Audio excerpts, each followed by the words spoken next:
We're back with Guilford County Schools answering your questions. We have the last 5 minutes. We're going to get through as many as possible. This person says, if a decision is made not to proceed with in-person school on the 20th, what happens to kindergarten and pre-K students? Will they continue to do voluntary half days, or will they return to remote learning?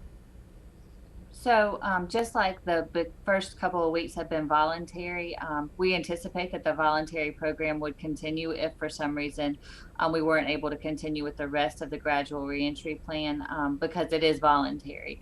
If for some reason a health metric indicated that a voluntary pre-K and kindergarten was not safe to continue, we would collaborate with our health officials and communicate that with families. Okay, and this person says, if a child riding the bus has a temperature, will all the children on that bus have to go home since they were exposed, and will the driver have to be quarantined? So no, if a student gets on the bus with any kind of symptoms, that student will be monitored while they're on the bus, and then also when they get to school, they will be brought to the isolation room where they will be accompanied by a school staff member until they can reach out and contact the parent.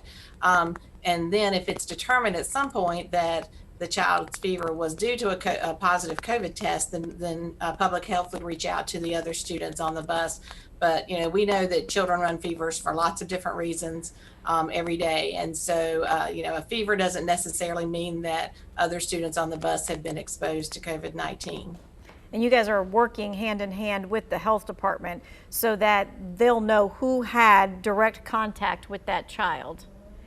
Exactly. We have a manifest of who's on the bus, who's assigned to ride the bus, and then we'll be using our one cards to swipe students as they get on the bus, so we'll know who was on the bus on any particular day. And it's odd, but the public health department, they say close contact is 15 minutes within 6 feet, and if it's not 15 minutes within 6 feet, they don't count it as close contact. So that's a key point there. This person is saying, what do you do if a teacher gets COVID?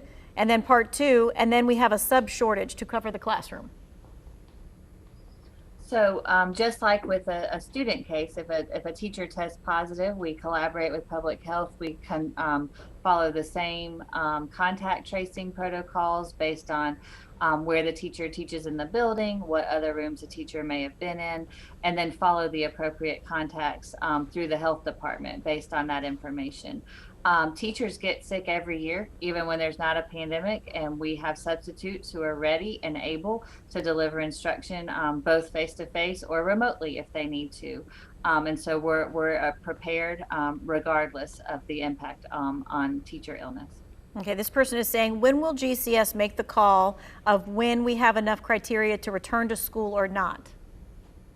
So we'll continue through next week to collaborate with the public health department. I think next week that the superintendent as well as the director of public health will be joining this very call to provide insight on where we are with those indicators and the decision date around whether or not schools will reopen on October 20th. So we don't have a decision date as of just yet? We don't have a decision date as of just yet because we're continuing to monitor those factors. A lot of them talk about 14 days.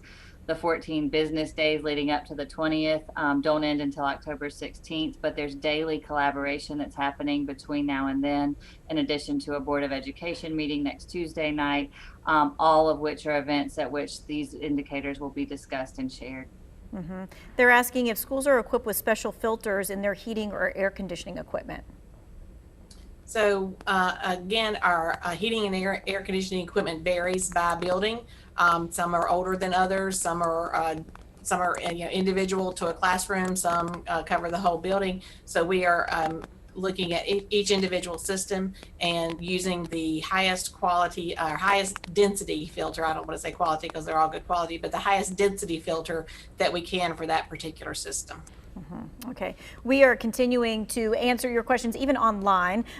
You may have just joined in and you may think to yourself, okay, did they answer my question or not? I ask you to go to 2 Wants to Know and take a look in our web story, because we'll have all of these segments that you'll be able to listen and to watch them again, and also links as well to everything that they talked about, including those metrics. Thank you very much for taking the time to explain the metrics and many of those other questions. Thank you for texting in your questions.